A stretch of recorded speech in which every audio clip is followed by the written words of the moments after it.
Daren Epstein is an army strategist with over 2 decades of experience, and he is absolutely not holding back in today's episode when we talk about the Iran war and what the implications are for Bitcoin, when we talk about the current situation of the Bitcoin community, the threats, the opportunities, and all the things that are currently going on in Bitcoin. Enjoy. What are you kind of seeing in Bitcoin currently? What is kind of interesting you the most when you look at the Bitcoin community and the things that go on in the world? I think Bitcoin specifically is, I don't want to be the resident. I'm not here to be the resident positive guy. And by the end of this video, most people will probably cut out of the podcast because I have a tendency to be a little bit brutal. I spent 22 years in the Army and that shaped me. I think it's remarkable how resilient Bitcoin has been. And that may be because I have conviction in it the same way that you have conviction in it. There may be, lettuce hands out there that get a little nervous. And I was about to say, would I rather it be $125,000 again or not? I don't know. It is what it is. If we think what it's going to be, then I think it's remarkable that we've seen a drop down to, let's say, around 63, and then there was a floor there for a while, and then it held out at 65 for a while, and then we can attribute it to whatever is going on in the Persian Gulf. I don't think that's accurate. We may have better metrics, but that around 74, 75 now, and I don't check it daily. I just, you and I have spoken previously about not being wedded to the price. Are we wedded to this idea that it's money and we can hold it in self-custody?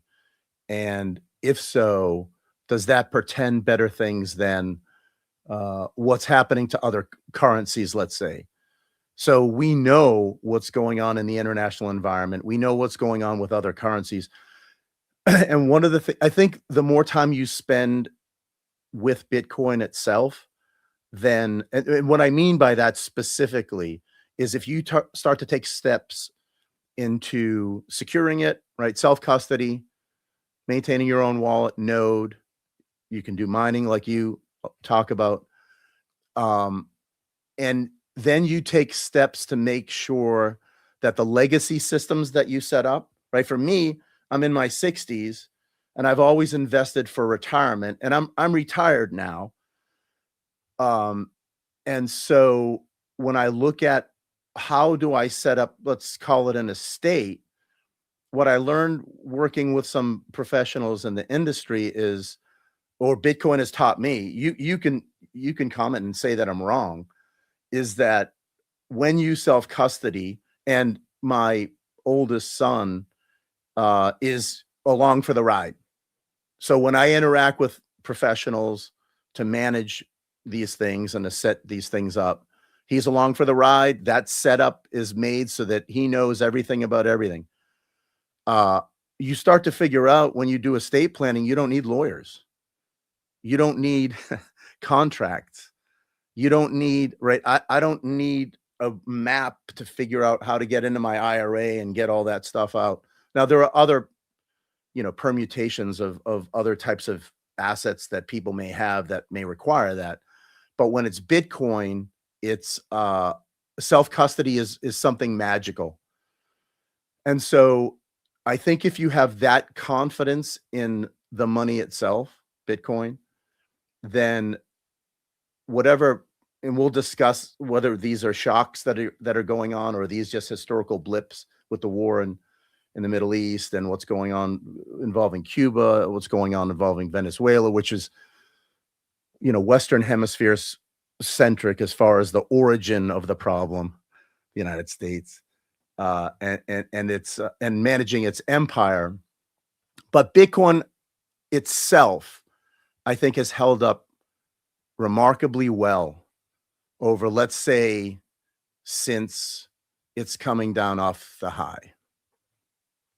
Yeah, it's extremely resilient, and I think people forget because I'm really entrenched in the YouTube comments, in the Twitter spaces, like all of those things, because I am the podcaster. I see all the comments that come from me. I'm on other live streams. I see all those comments. And what I see a lot is people complaining that we went down so far, and they're taking like the 40%, 50%, I don't know what exactly percentage we even down from the all-time high, that as a proof that Bitcoin is not resilient, that Bitcoin is not as strong, which is, I think, just a function of the time preference that you have. Obviously, if you bought Bitcoin at 120,000 and you were promised by a lot of people in the Bitcoin space that we're going to 250, then a million, and then in 12 months we're $10 million a buck a Bitcoin. Obviously, you are disappointed now seeing a Bitcoin price at 70K. But if you look back 6 years, in 2020, for example, we had Bitcoin prices of 3, 4, 5K, which is now like 20 times higher. So it's just a function of like how, like where are you? And so like the Bitcoin price for me, it's relevant, like it. If the Bitcoin price goes to zero, all the freedom aspects of Bitcoin are also not like really relevant. But it's not relevant in the short term. It's relevant for like 5, 10, 20, 30 years down the line. And so people forget how what resilience actually means. Like resilience means like the node distribution, the miners, the community itself, how it reacts to things like quantum computing FUD and all of those things. So I think from that perspective, it's super resilient. And I think even from the price perspective, I could imagine like all the things that are going on, for example, without the institutional buying, without the retail strong hands that we have, we could be at like 10K, 20K also, and we would not need to complain. And we had 70K and holding up really nicely, honestly. Yeah, I agree 100%. And I think like we discussed before, and I look at it, there's similarities, I think, between me and Larry Lepard. I wasn't a professional financial person, but I think I told you before, I'm class of 2020, and I came into it as an investor, meaning that, and if we back up to that time, around 2019, I had been a lifelong stock investor, and I started when I was in the Army, and then I just maximized. If I could go back in time, I would do some things different, but just maximized investing the majority of my resources in the best assets that I could find, the best equities, stocks. And I believed in kind of like the Warren Buffett maxim is like, don't diversify your portfolio. Diversification is for idiots, it's for losers. Pick your winners and stay with your winners and double down. So, and I'm interested to see what, Larry might say about it, because we talk about the 2008 financial crisis. And I think I mentioned before on the show is that just like this Persian Gulf War, a lot of people are making a lot of money. And so when people lash out on X and say, look, well, Trump's an idiot and he's destroying America, he doesn't care about America. Trump has been a personality that's been, I'm 61, he's been a known factor for 50 something years. I can't recall a time when I wasn't aware of him, and he's not the guy that you probably want driving your ship if you're interested in coming into port.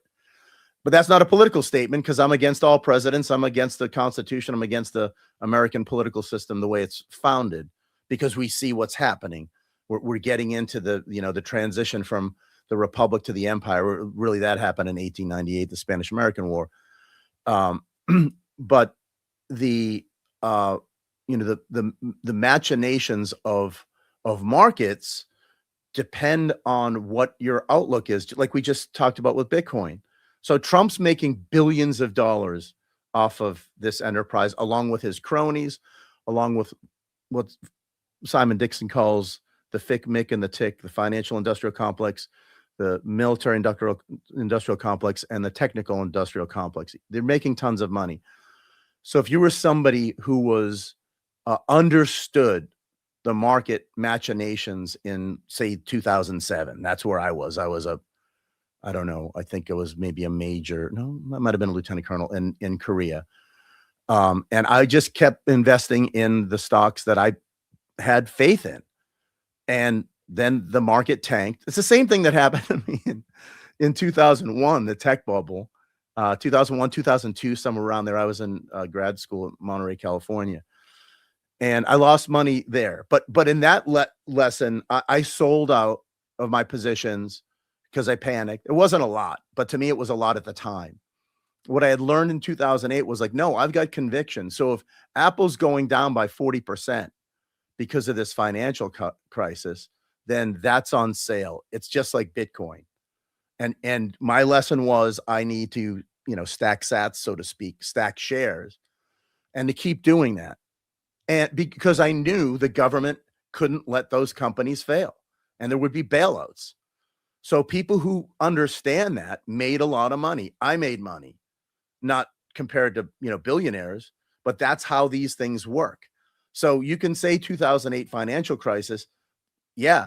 For the average person, they got crushed. Inflation was terrible. Jobs market gets impacted. But the military industrial complex, all the people who live in Washington, D.C., which is the, number one per capita earning district in the United States. It's the most wealthy region of the United States, go figure. They all did very well. Wall Street did very well.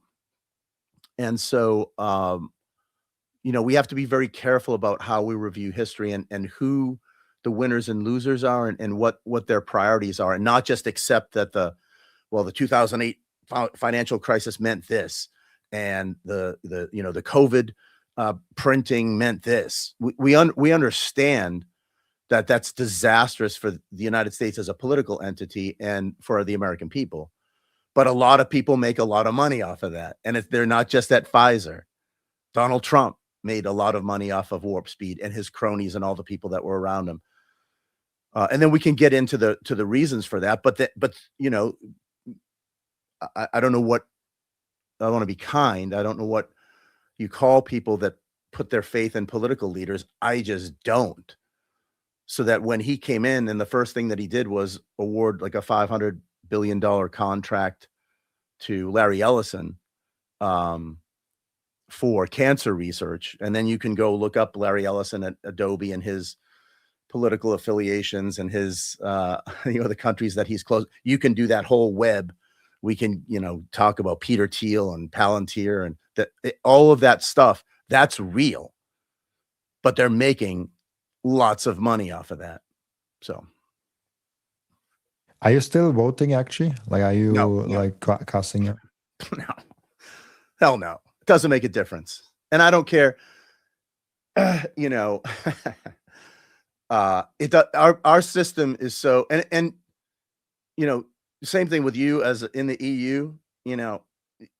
There was the Soviet Union, there's the European Union, there's the United States, which is a fascistic, it is a national socialist, mercantilist power that has 800 bases overseas. And I don't come at this from the left. I am hard right anarcho-capitalist. I don't want any government. I'm further to the right than Jefferson, So the people that we all talk about, that we read, Murray Rothbard and Ludwig von Mises, Hans Hermann Hoppe, if you talk to Hans and you can speak to him in German, he and I listen to a speech of his, he has this thing called Property and Freedom Society every year in Bodrum, Turkey. A friend of mine goes in September, and they just have prominent libertarians come out and give speeches. I wish that stuff was more readily available, because Hans Hermann Hoppe, he's a thought criminal. He just attacks everything, just laughs at the current system that we run. And anybody that has faith in it is out of their mind. And like I said, I spent 22 years in the U.S. Army, 36 years in DOD. I had a relatively upper mid-level position, spent a lot of time all over the world, in Europe and Asia, doing analysis, studying, that's my background is, I was an Army strategist. So went to Naval Postgraduate School to study. My mentor was a CIA analyst. And that's the problem. It's like, once you take a statistics course, then you can't be polite at parties, right? When you see an advertisement on television that says, because they always do this on Armed Forces Network, they always have these propaganda pieces. Did you know that last year over 200,000 people died from the flu in the United States, and in a population of 350 million people? I like my chances. I'm not taking your stupid vaccine. You're not convincing me. You got to do a better job with the numbers. So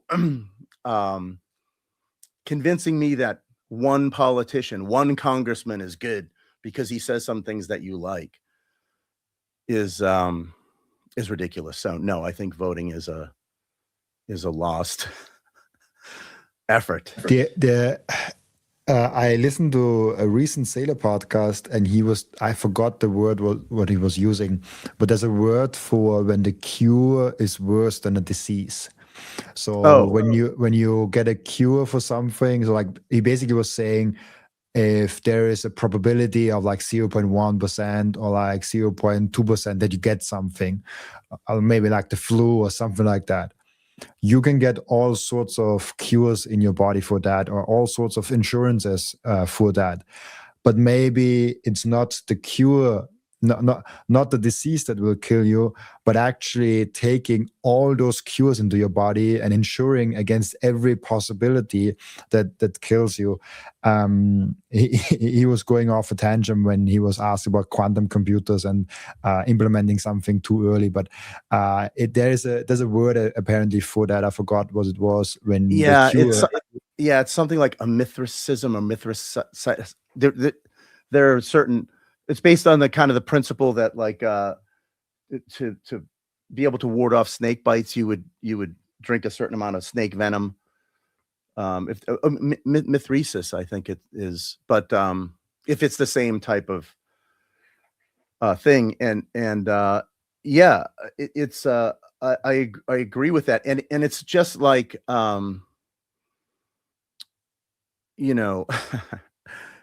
like I said before, we just have to be careful within, and we talked about this before, how I don't think there's really a Bitcoin community.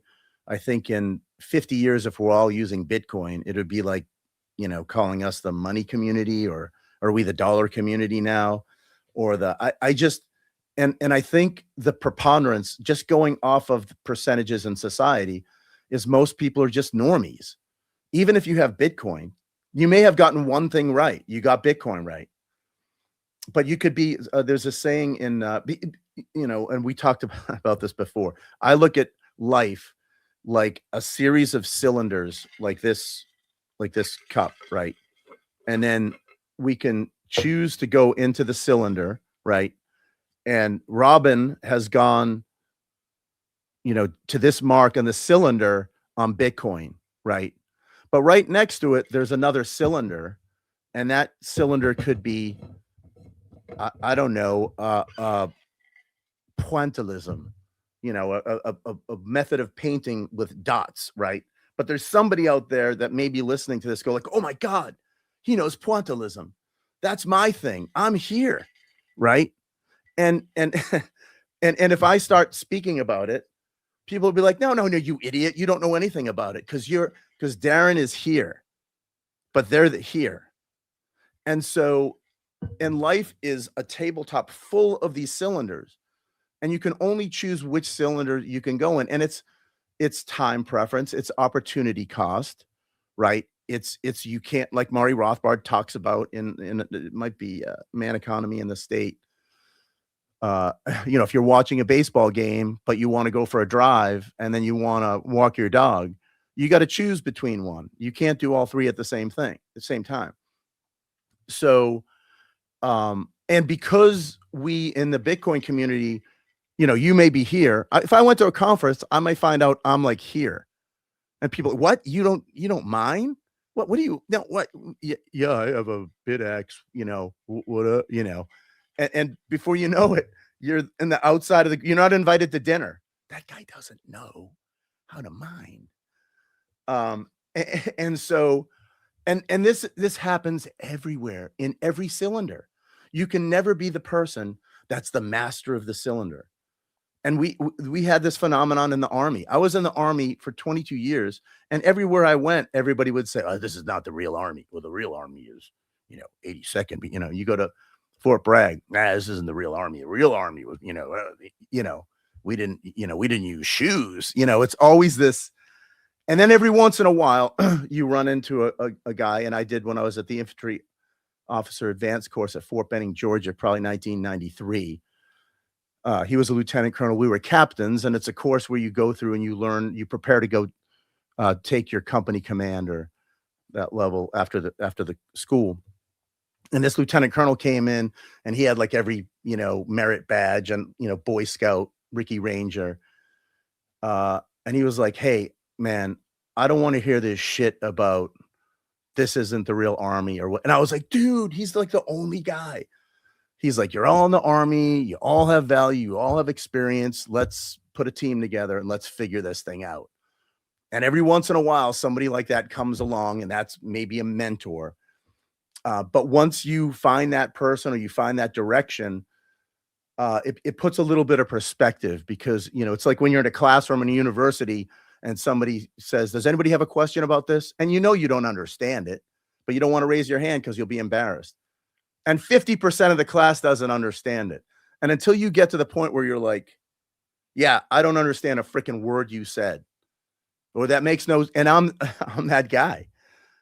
So there'll be times and I'll use Seyr as an example where, back in the day, I thought, we're both class of 2020.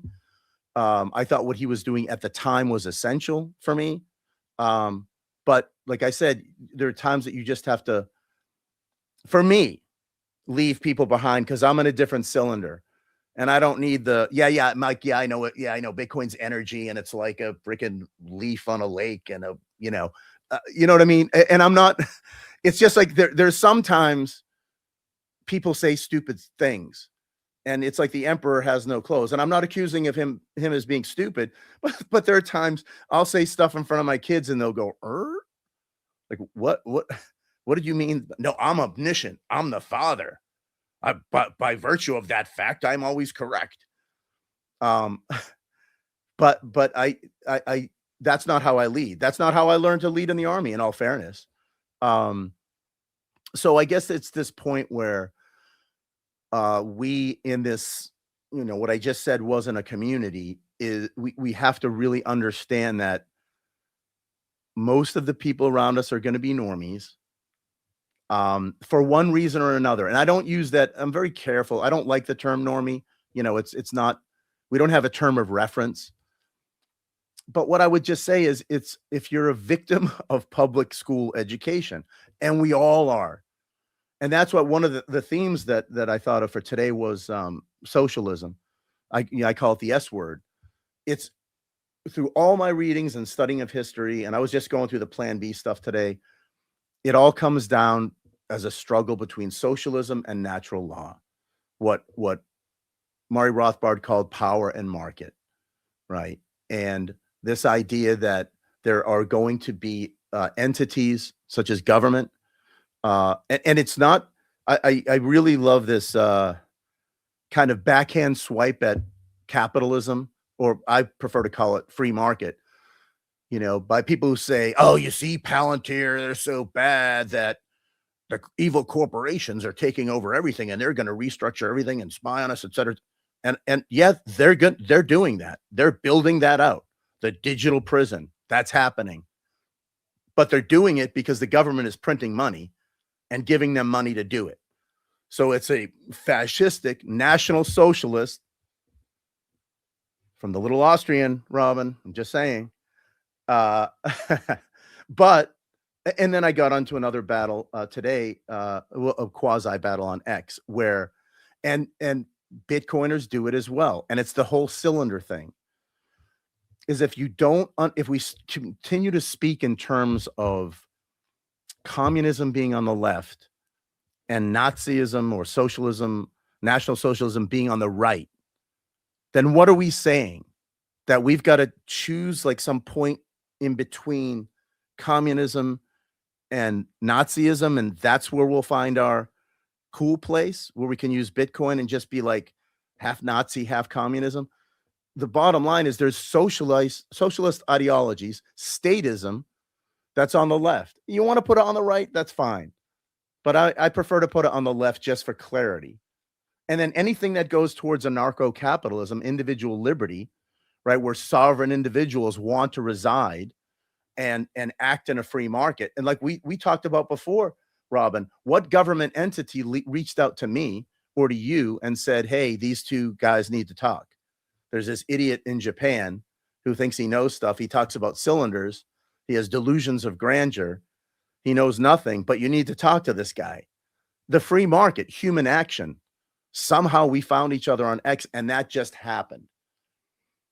So I think that's something that Bitcoiners fundamentally understand. So I can't be too hard on them, even though I don't think it's a community.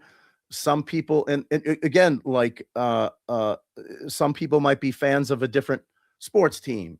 Some people might have different opinions on sexual preference or whatever.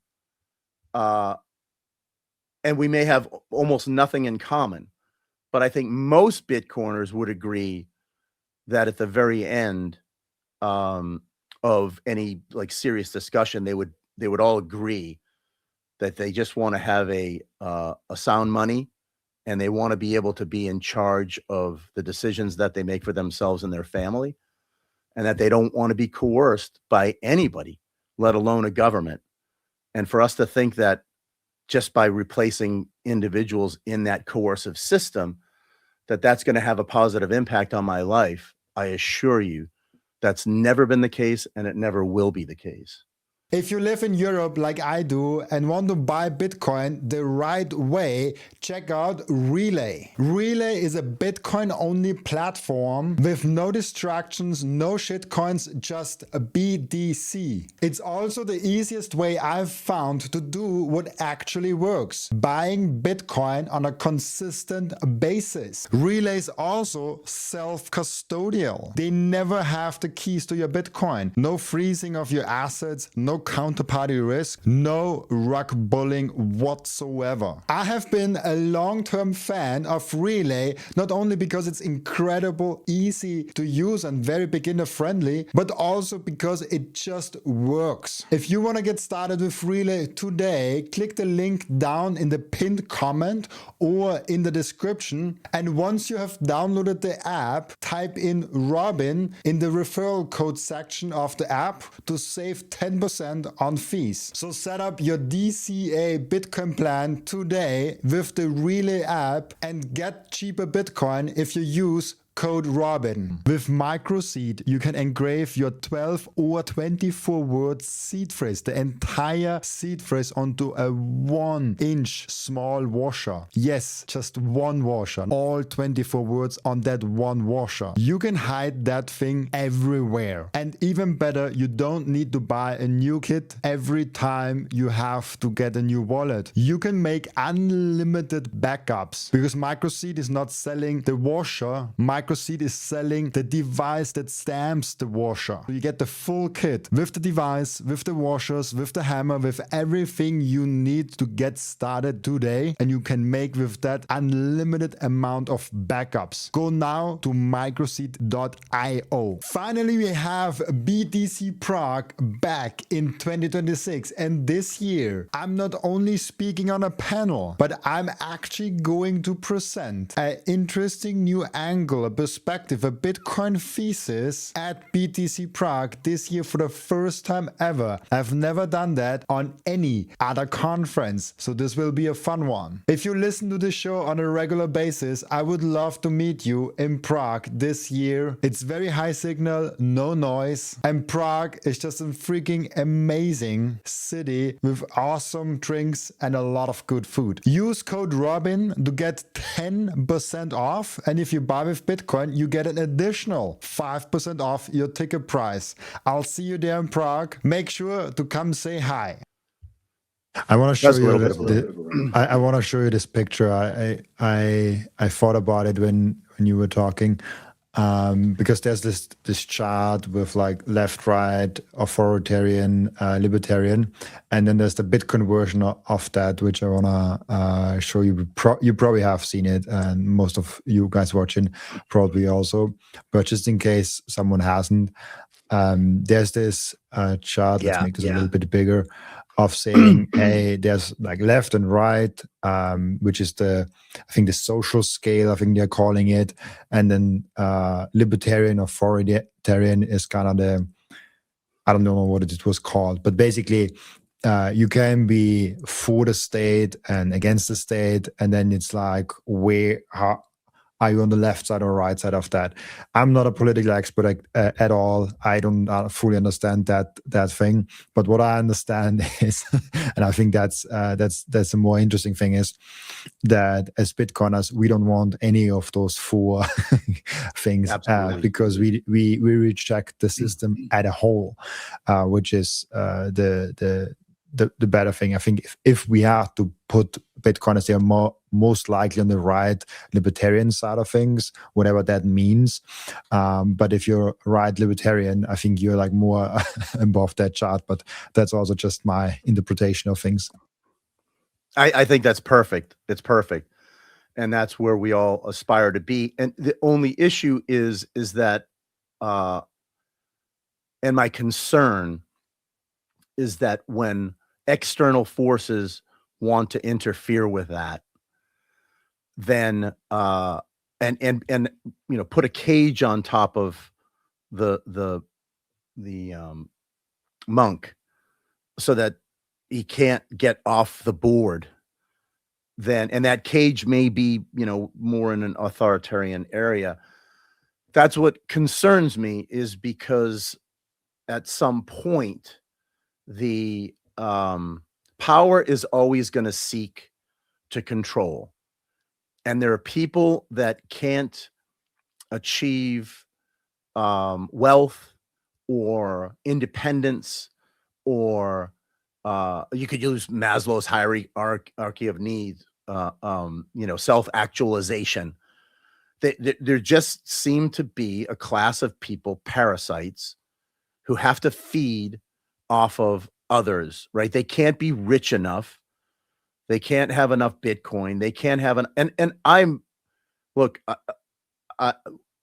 getting wealthy is glorious, right? We all want to be wealthy because that means we're independent. We can travel where we want. We can marry the person we want. We can bring up our kids. I can be retired at 61. I got an 18-year-old kid that I homeschool with. And life is better with money. So I'm an anarcho-capitalist. I favor entrepreneurs, businessmen, individual freedom, all that most of us in the Bitcoin space do. But there are those that cannot make it in that environment. Look, I'm a humble, I was a soldier, for God's sakes. And I learned early on that I needed to invest for the future. I didn't know anything about time preference. I just knew if I wanted to have nice things. And I learned that mainly from my grandfather, who was a fantastic investor prior to the internet. And he had a bunch of gold. And I remember tracking the price of gold through the mid 70s when I was like 12. And he would keep me apprised. I remember in like an 80 when it went way up. But when the government or companies start to act in a way on government's behalf to control speech, to control thought, to control our actions, to control what we can buy, to control where we can travel. I'm very concerned about what the future looks like in a system that seems to be making better progress than we are in the independent Bitcoin space. And it's not that I don't think that there are alternatives that are available. It's, there is a possibility that we could rally together, right? But not much of a possibility. There is a possibility, and that's why I don't buy this fourth turning stuff, because to me, anything that takes the responsibility away from the individual of charting his course through history based on their own choices, anytime you want to divert to cycles, this is just a cycle. Oh no, it's going to get really bad. Then we're all going to get together and then we're going to build like this thing. But there are no terms of reference. So in that book, right, they look at the United States triumphs in World War II, and then we build this great thing, right? And it's like all this crap on X where, and I understand the intent, I get it, and I grew up in the 70s. I grew up in the 70s and 80s, and yeah, chicks were cuter, and they had the feathery hair, and there weren't as many obese people, and life seemed, pretty good. But there were freaking problems, man. And then the other thing is, and I'm not a leftist. I'm not consumed with race. I'm not a LGBTQ guy. That's just not me. Not like Seinfeld said, not like there's anything wrong with that. I'm not picking a fight. You know what I mean? I love that episode, by the way. Are you a Seinfeld guy? I'm a huge Seinfeld fan. Wow. Yeah. I've watched the whole thing probably like 3 times at this point. Like the whole thing. And this episode is really good. Not that anything wrong with that. Wrong with like, that, yeah. They said that phrase like 20 times in that one episode. Yeah. And I actually watched, I think, a director's cut where they talked about it, like how they could get the line. Yeah, on YouTube. Yeah, I saw that. Yeah. Like an hour long where they sit like in a circle. Yeah. And so yeah, I got derailed a little bit, but the where was I going?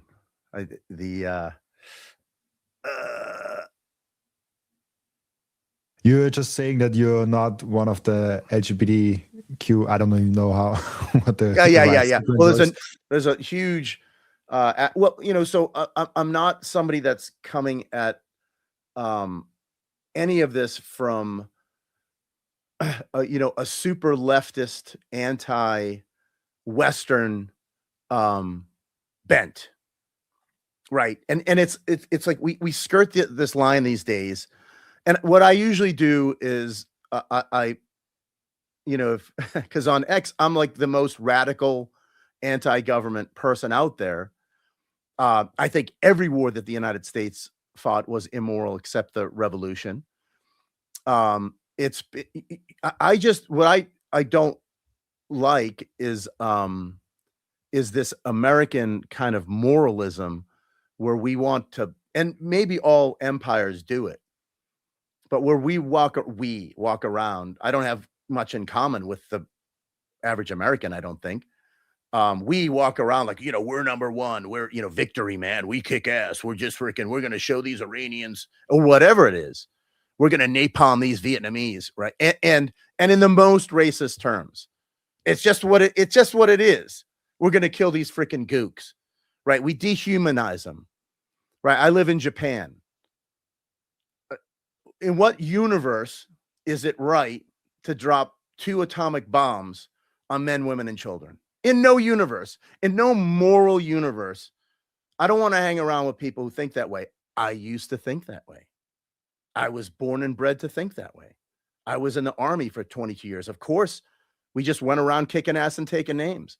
But at least, especially when I started losing faith in the institution, When I went to the first Gulf War, I knew I was doing it for oil. And I would get letters, because we didn't have the internet back then. I would get letters from people like, yeah, I went to a protest and I know you're out there, but I think it's wrong. And I'd be like, yeah, fuck you. You know, you got to drive around in your car. So yeah, I'm here.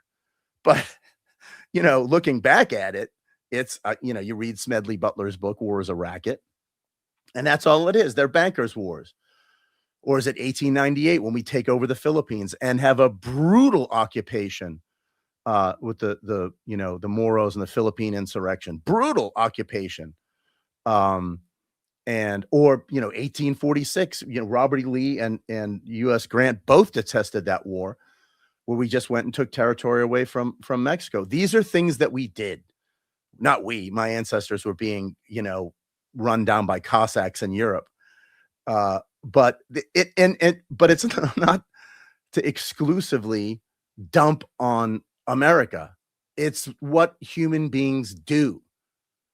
So am I upset that Americans killed 1 million buffalo to starve the indigenous people? You know, I guess I could be. It doesn't make a difference whether I am or not. But the Mongols, you know, they rode all the way to Kiev, and they weren't the Ottomans, right? You know, knocked on your doors in Vienna. And so, you know, Mao killing 60 million Chinese. I'm not letting East Asians off the hook.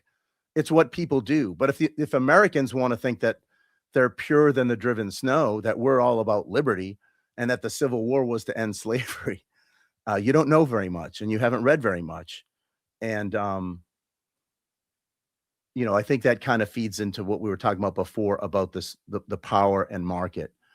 And if we're allowed in this Bitcoin space or community or whatever, if we don't have terms of reference, if we don't understand kind of where we've been, and I say we, and you know, I'm talking to an Austrian, I understand. If we let's turn it into, right, the Habsburg Empire, right, and what the Habsburg Empire did. So you've got a similar dynamic, right, where you have a very powerful European family that controls much of Europe, but a lot of culture, a lot of music, you know, Mozart, Freud, you know, you have all these big, you know, Schiller and all these famous Austrians that we understand developed Western culture. But you know, the Habsburg Empire had its own moment and wasn't really particular about how they treated the indigenous, the Czechs or the Serbs or the Kosovars or anybody who's in the orbit. But then you have Napoleon rolling through, and what's better, having the Habsburgs control you or Napoleon? And then the Russians come through, you know, and chase Napoleon out of Russia, and then they go all the way and just killing millions of people no matter which way you go. So these things happen. It's a constant. And it kind of brings me to the point, when we say things like, well, we're in this crisis, we know that something negative is occurring societally, that governments and that corporations are getting more control over our individual lives. And that's going to take the form of CBDCs, control of information, spying on us, FISA, you know, courts and NSA gathering data. We know that stuff is happening. The creation of these data centers, right? All these things. We know that the noose or the anaconda is tight. We know that's happening. The question is, we also know these types of things have happened throughout history, because those who want power want power.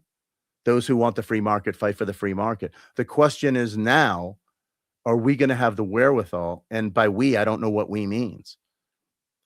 Because people who aren't Bitcoiners, for the most part, aren't really thinking through this problem set. Maybe very few. Some people I follow on X.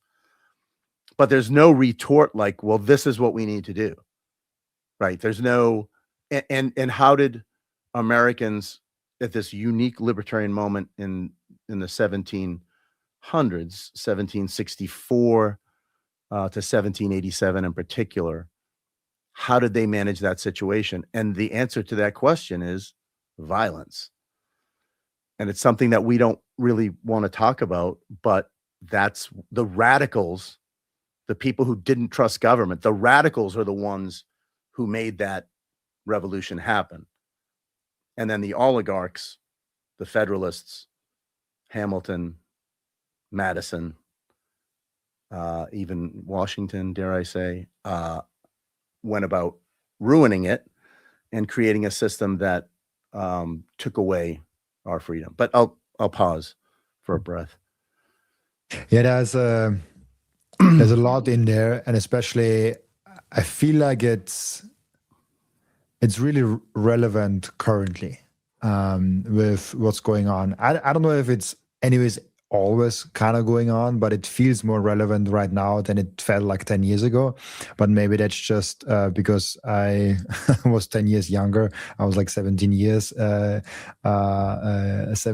years ago. So I didn't know a lot also.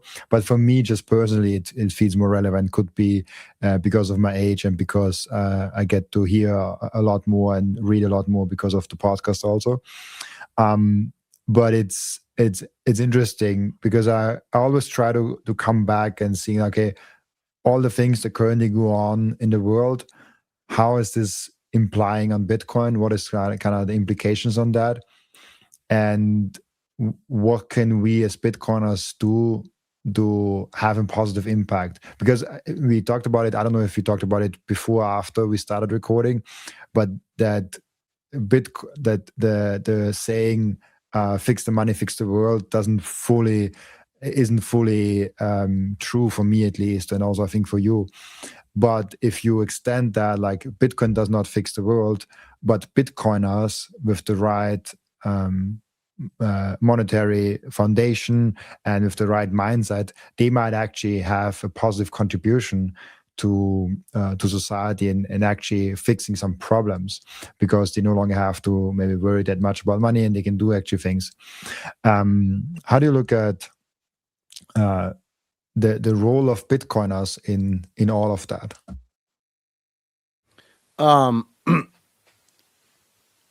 I think that you're right that there has to be a quorum, right? There has to be enough people with enough power and influence. And I can't necessarily define that. At some point, power and influence might mean that you have enough Bitcoin, right? So somebody like Michael Seyr has enough Bitcoin to have power and influence. Will he use it for libertarian purposes and risk his enterprise to save liberty? No. That's what you get to, a certain point where he's on the power scale. And I know people are wedded to this notion that, oh, he's read Murray Rothbard or whatever. Most people, this is what I don't want to sound like the hard guy. I don't want to sound like the army guy. Most people are cowards. And most people just don't like risk. I don't like risk. I'm 61, right? I like to sleep in a nice, comfortable bed. I don't like to sleep outside anymore. That sucks. I don't like ruck marching in the rain and doing all that stuff. And, but a lot of people do that, right? A lot of people do that. Napoleon was successful because those guys marched 40, 50 kilometers a day. Not every day, but there were times. And they didn't eat well. And they scrounged off the earth. And, Mao's soldiers on the Great March, through China. There are people that are used to living with privations. The question is, at what point do we decide that we're going to get out of our comfort zone and engage in, if it comes to it, some sort of physical confrontation with the monopoly on violence government? Is that where we're going? I don't know, because I'm not trying to be negative, but my role as a military strategist was a lot of times we would red team things, and red team just means you're playing the enemy. What would I do? I'd tax the shit out of Bitcoin. I would tax the shit out of it. I would make it as such, if we're going to have these 15-minute cities or any of that stuff, you have flock cameras. They're going to scan your ass. And at that point, they're going to know what seed phrases are. And they're going to take that stuff. And they're going to throw you in a prison and say, hey, unless you give up your Bitcoin, you're going to stay in this. You're going to die here. If you just tell us that these 24 words or 12 words, you're good. And there may be one or two people. There's always one. You hear, well, the guy's getting, throttled. But if anything, what has gone on in Gaza in particular, I'm not buying this Iran thing. I personally think it's a phony war. And that's what Simon Dixon surmises and some other people, just because the question is, there's just too many psyops associated with it. They're getting really bad and lazy with these things. And like I said, I used to listen to a lot of different podcasters before. I don't listen to them anymore because they're just psyops. And even libertarians, a bunch of folks that it's like when you see like the same dude on every podcast speaking about Iran or whatever, then you start. What we would do, again, my thesis advisor was a CIA analyst. What we would do is we would construct a profile on people. It doesn't take much. So you get a file and you just start printing out where'd they go to school, who they married to, what do they eat, when they get up in the morning, where do they live, who are their parents, who are their relatives, where do they travel, all that. You just put all that stuff together, you make a dossier, and you start to realize, here's an example. The heroic Spanish prime minister, right, who said that you're not using our stinking bases in Spain, right, the U.S. NATO bases to conduct operations in support of this war. The dude's a WF guy, and he just came out recently and said he doesn't think there should be any digital anonymity on computers. So he supports, the digital profiling before you log in on a computer, the age verification stuff. Every person, every EU leader, right? And what was going to be the alternative? Viktor Orban? I mean, if that's your alternative, right? You're pro-Trump, you're pro-Trump guy. None of them are going to get out of Israel's shadow because it's just not politic. And I'm not making that a boogeyman. It's just right now. In a year or two, maybe it can be. But so the question might not be, what is it that Bitcoiners have to do to resist against power, right? So let's call it power and market. We are the market people. And that's not just money. That's the marketplace of ideas. That's this libertarianism, classical liberal freedom of thought, natural rights. How do we defend that as individuals? But the real question is, how far are we going to let the powers that be get away with this? It's like, I forget, there was some comedy show where a train's coming on the tracks and the dude's standing on the tracks but the train's like going super slow and the guy's standing there going, no. And it's taking like 15 minutes for the train just to, no, instead of getting off the tracks, the person's just screaming at the train. And so if we're just going to stand there and scream at the train, eventually the train is going to squish us. And my fear is that because of human ignorance, how many people are thinking about this, right? There's the bread and circuses, right? There are people literally who watch like college football, university football in the United States is the most important thing in their lives. And even when I run into people who should know better, they're like, yeah, I really don't.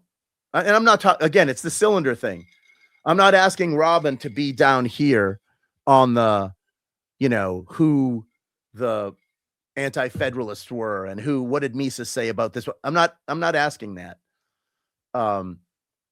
But it is something that I kind of want to get to, where what are the sources of power going to do to throttle us, to kill us, to enslave us? right? I do believe Bitcoin offers an opportunity to get out of that system. If we didn't have that, we'd be in real trouble. I'm also of the belief, and you probably have a lot better insight on this than I do. It's kind of like things that I saw that I was in the military, but you know, that we know that people who are publicly developing protocols that support Bitcoin go to jail. So we know that all the advances that are being made are being done privately, quietly, but they're being done. I also believe that the smarter people are on our side. I also believe that the better people are on our side. And so that gives me hope. The only way I think any significant tide would turn is if we get to the youth. And that's what the enemy knows. They know by controlling state education, by controlling the history books, by, you know, that's my biggest fear. And I'm not an AI proponent. I'm 61. I'm probably die. I've never used AI. It's going to have its uses for sure. And like you're saying, if you're writing a book, I'm not saying it doesn't have it. It's you. I use electric light. I'm using this mic. I'm using the internet. Right. So, but as far as developing my brain, right, I have time, so I read. And then I have conversations, especially with my son, my 18-year-old, that brings us closer together. And it sharpens our minds, and we come up with ideas. And that's what kind of gives me this idea where if, like what Knut Svenholm is doing at Plan B, we're going to have to develop educational resources that we can expose the young to, kind of like the Tuttle Twins books, and you know, some other things with, you know, libertarian ideas, with what Bitcoin offers. And they can be, I mean, Plan B is a perfect construct. There's, you know, philosophy, there's mining, I think there's coding, there's self-custody, there's your first Bitcoin, there's all sorts of different components to it. And I would think that'd be more valuable than a university education. But it's going to have to require some other things. We're going to have there are other things out there like this this book. You might have him on the podcast. The Preparation. Have you heard about this? Oh yeah, Doug Casey. Yeah. Yeah. Did you have Doug on? Yeah. I think I had Doug on. Yeah. Maybe that's where maybe that's where I might have heard it from you. I'm either on the way to have him on, or I already have him on. I'm 99% sure I had him on. I'll quickly double check. Okay, and then the guy with Matt Smith and Maxim Smith, and Matt Smith is the guy that co-wrote the book with him, and Maxim, I think he might be 20 now or so, but he was the son of Matt that they used as the guinea pig for this book. And it's basically an alternative to university. And that's what we kind of do. And there are QR codes in here so that people can scan and find videos. But it's got, like, he has different professional cycles. Like if you want to be a medic, if you want to be a pilot, a cowboy, sounds good, a builder, a chef. I did not have him on. But like he's on my list. You might also have Matt Smith is I've heard him on podcast because he implemented the book with his son, and I think his son sailed around. He became like a certified sailor and like sailed around the world. He went to Thailand and did Muay Thai for a little bit, and so we're kind of doing like this with my son Max. So his so he does jujitsu, Brazilian jiu-jitsu. He's 18. He's been doing it since he was 6. And so that's kind of, something we're progressing through. And ski season, you being an Austrian, I'm sure you were born on the mountains, another Franz Klammer. And so we That's why I thought I had him on, because I had Matt Smith on, That's- and he talked about. I will quickly show you the wait. when did you have him on?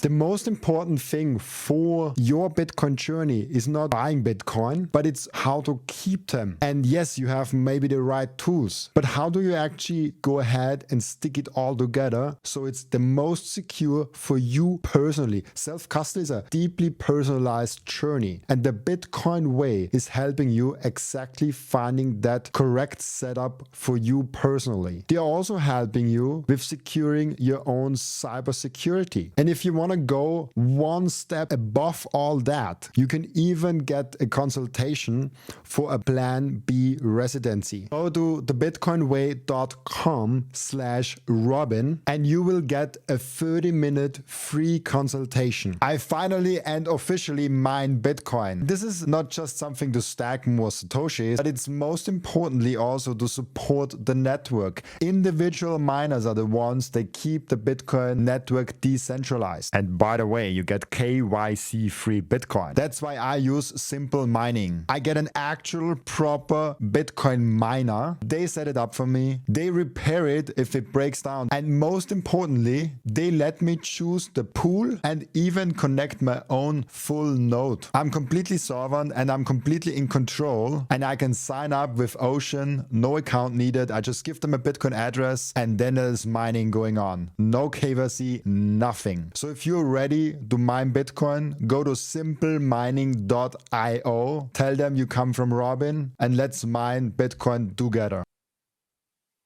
I will quickly show it to you. So people can see directly. It was about, YouTube says 5 months ago. Let me share maybe it I here. heard him somewhere else. I think I heard him on your show because I was going through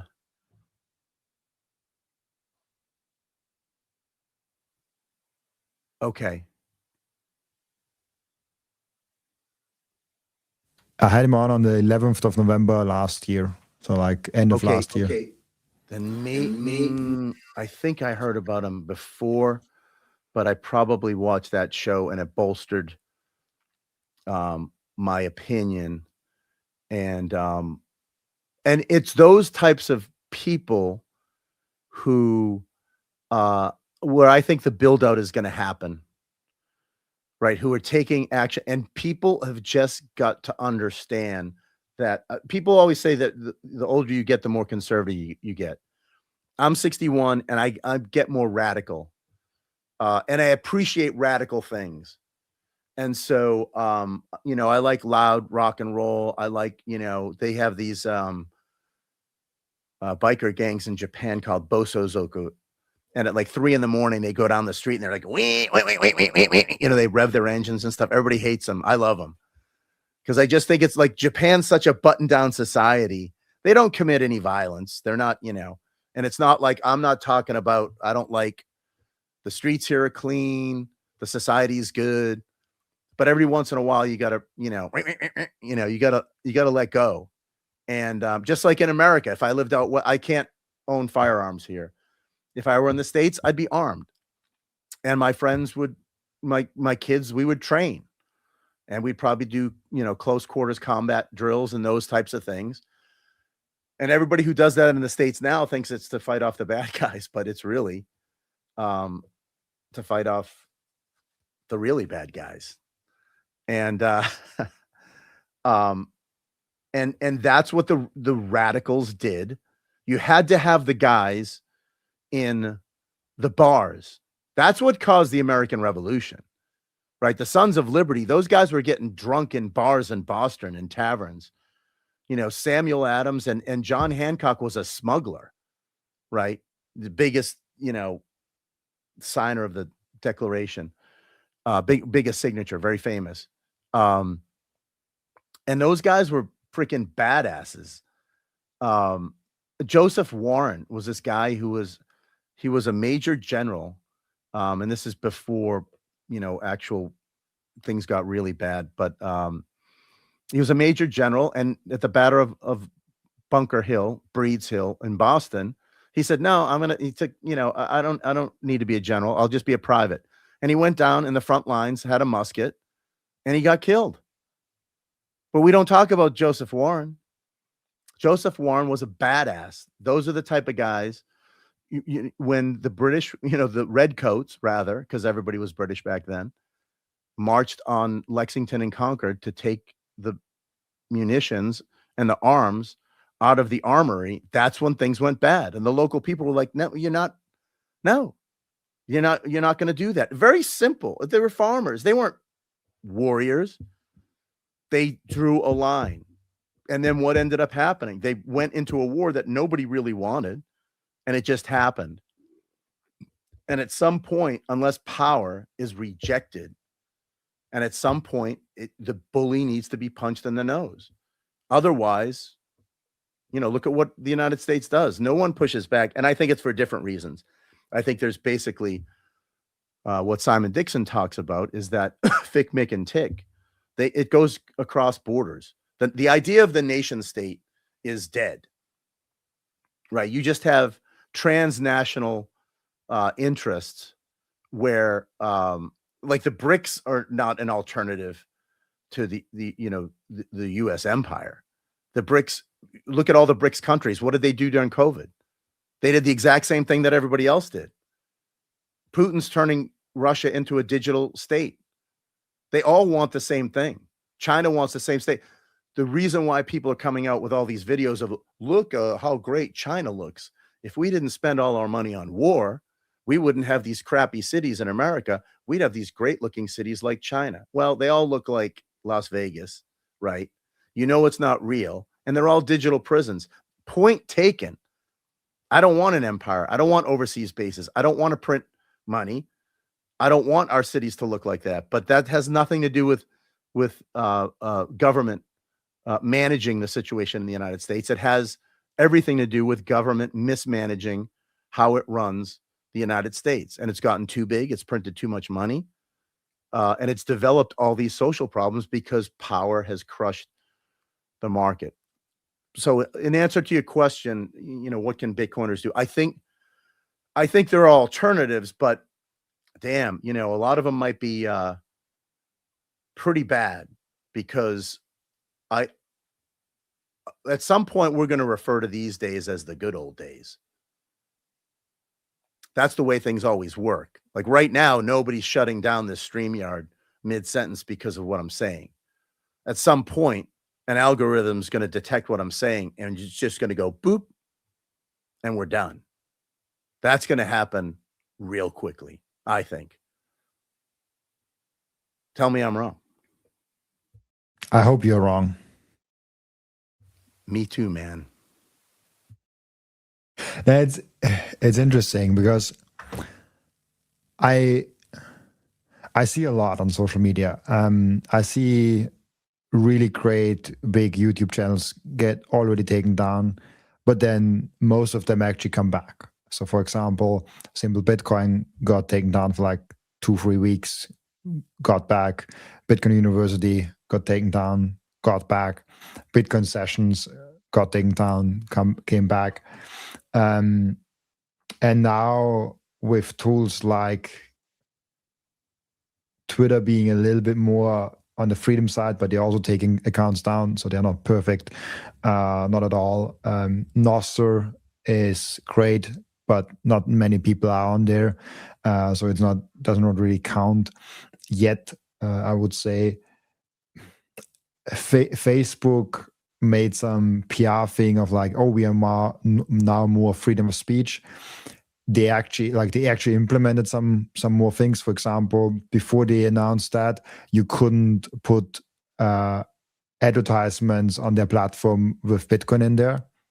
Now you can, so you can advertise your Bitcoin services, your Bitcoin things, which was a huge thing. It does create a little bit more freedom for the Bitcoin community.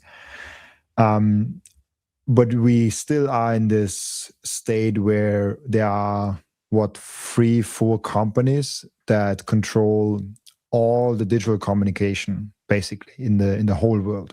I mean, China might be a little bit different. I mean, North Korea is different. Like, there are exceptions, but the world that we and the listeners here live in, there are a few companies that control all the communication. It's Google with YouTube and all the Google things. Then there is Facebook that has Facebook, Instagram, Meta, and I mean, Meta is the thing, and then WhatsApp. They also have a lot of people use WhatsApp, and then there's Twitter with Elon Musk, and there's a few people basically that control the whole internet, and so that's not a good thing.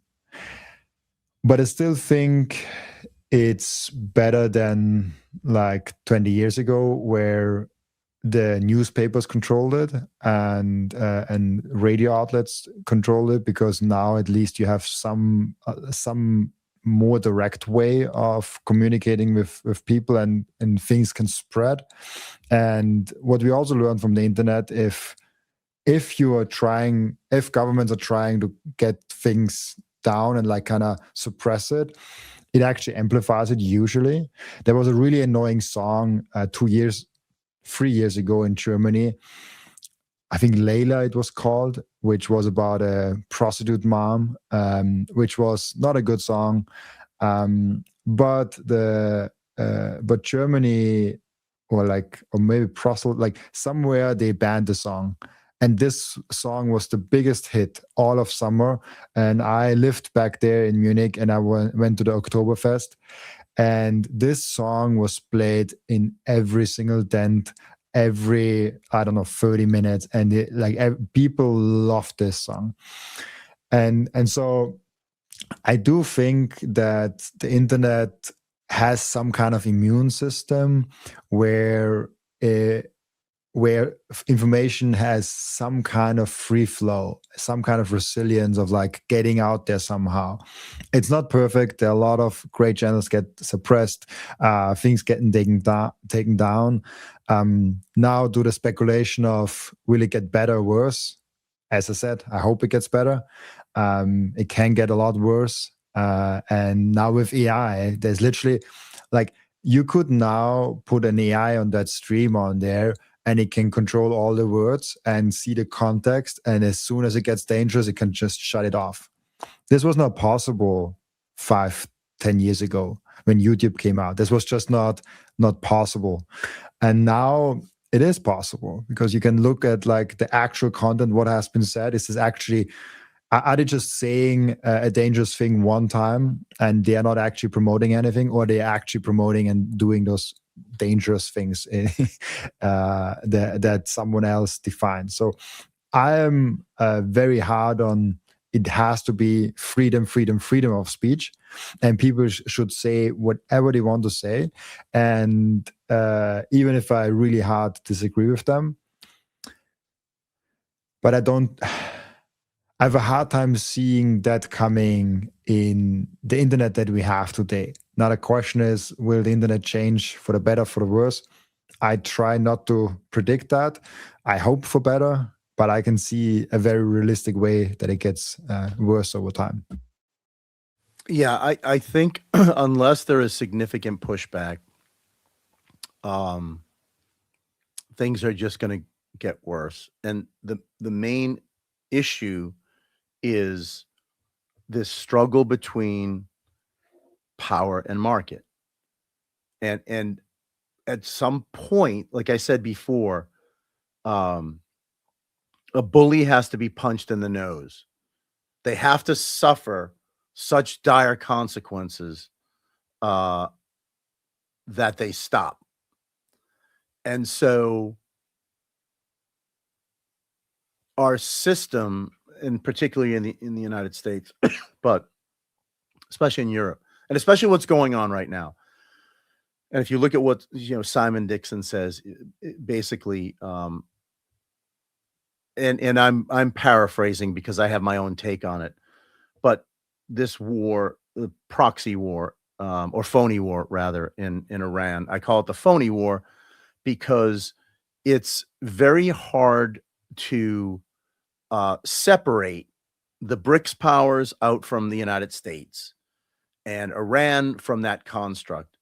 And because of my experience in DOD, when any government statement is put out, whether it's on X, or we can talk about the freedom of X or not. I think X is nothing but a government data collection system.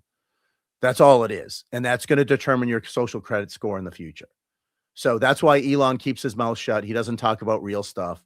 It's just, he was put there, and, Elon's a defense contractor. He gave Trump, hundreds of millions of dollars for access to get databases. We all know that. This is not, nefarious conspiracy theorizing. We know these things have occurred, and the government doesn't try to hide it. That's why we're at a point right now where governments and power apparatuses just laugh in your face, and they used to try to hide a lot of things. Now they just don't. And so one of the things that I'm having a real hard time understanding with this phony war is that in Gaza, I don't call that a phony genocide, because everybody seemed to have a cell phone, and they were filming everything from 15 different angles, and that got released on social media, and it was horrific. You could see kids getting blown apart, right? And we also have the charity that I give to, Heal Palestine. I think it's in Houston, Texas, and they have doctors. We may have discussed this before, and they take kids out of Gaza and they stitch them back up, and they give them prosthetic limbs, and some kids have lost all 4 limbs, and there's no faking that. But the video coming out of Iran shows nothing. From what I've seen, you can show me. I saw this one today where it's like ceiling tiles coming down, and it was some sort of missile strike on a hospital. I need more than that. I need to see the munitions going in there. Then afterwards they have to do the forensics. I have to see what the serial numbers on the parts of the weapons are. There's a science to this, and that ain't what's happening. And other folks surmise that a lot of the things that are being hit or taken down 9/11 style is infrastructure that's been marked to be taken down anyway. Same thing in Israel. Yeah, I know Israel has a ban on filming things, but there's just not enough footage and real people on the ground, Iranians. Like name a famous Palestinian that they've had on a podcast regularly talking about what's going on in Gaza. It's always some American dude, right? So the guy that we have talking about in Iran is an American dude, right? He's a professor. He lives there in Tehran. He's like the virtual spokesperson for the resistance. I just bring this up because a lot of this stuff that's being presented is theater. And governments, along with corporations, the FIC-MIC-TIC, as Simon calls it, there's constant negotiations, Robin. It's not Witkoff and Jared. They're not talking about anything. That's what the government wants you to see. And they want you to go, oh my God, there's a real estate developer. What the hell? What's happening is at a mid-level, right, representatives of the financial industrial complex, they're meeting constantly. And they're meeting with BRICS members, right? Why is the Ukraine war going on so long? There's collusion. Putin's a WEF dude. And he said himself he can't speak against Israel because there's too many Russians in Israel. So these people are hemmed in by their connections. So it's not like the United States, fighting this. And I don't think there's going to be a large kinetic war in the Persian Gulf. I think it's just going to be, other people have surmised, it's for the United States to be able to get out of the region, go back to the Western Hemisphere. That's why we keep talking about Greenland and the Panama Canal and Cuba, right? Venezuela. Venezuela has resources. Greenland has resources. The United States has resources. The United States doesn't import any petroleum products from the Persian Gulf. Yeah, fertilizer, and there are other products that come to the United States for sure. And that'll have a negative impact on the economy. But who's to say that can be produced in the United States? Because it's Trump's intention to bring some manufacturing back to the United States. And of course, I don't know. It's all conjecture. But what I do know is how we work with foreign governments. And I have watched on television news reports that were 180 degrees out from what we had been discussing with a foreign government. And it's not like those governments are disagreeing all the time. We're normally behind closed doors saying, hey, you need to say this. Oh, we can't say that. How about if you say this? Oh, yeah, our public will never buy it. Those negotiations go on regularly because they both have an interest in maintaining their power. And this works across alliances, U.S.-Japan alliance, U.S.-Korea alliance, the NATO countries, all this stuff. And then now you've got the WEF level. So back to kind of the point at hand is, I think that all of these entities are going to try to use police state tactics because it was done before. The Soviet Union, East Germany, right? The Stasi, right? We all remember. I arrived in Germany in 1991. 1990. Right. I first was stationed there in February of 1990, 3 months after the Berlin Wall started coming down. So these systems have been in place. These systems were in place in the Roman Empire. Right. These systems were in place during the U.S. Civil War. Abraham Lincoln put 30,000 dissenters from the North in jail, suspended a writ of habeas corpus, means he threw them in jail without trial. He shut down like 300 newspapers. Anybody who criticized the administration. These tactics are old, but they have this new technological application. The question that I have is one, how much are we going to tolerate? And then two, what's the workaround? Because there has to be a workaround. We can't just keep using iPhones and then and saying, like you were just commenting, well, Apple allows us, they're not spying on us anymore, or they won't allow a backdoor on my phone, or they're not going to track my geolocation. We know all that stuff's going to happen. And we know that, I think it's all automobiles made after 2026 in the States have to have tracking technology where they check your pulse and your eyeballs and what you're looking at and what you're doing. They track your speech in your car. What I've been told, or what I've seen on X, rather. Don't know if that's a fact. Then you have the flock cameras everywhere. My question becomes, at what point do people resist that? And then what other systems are they going to build out? And it's possible to build out other systems. You have to remove the power and replace it with the market, because there's plenty of smart people in the Bitcoin space who would make cell phones that are, end-to-end secure, that have, at some point we're running something like Nostr.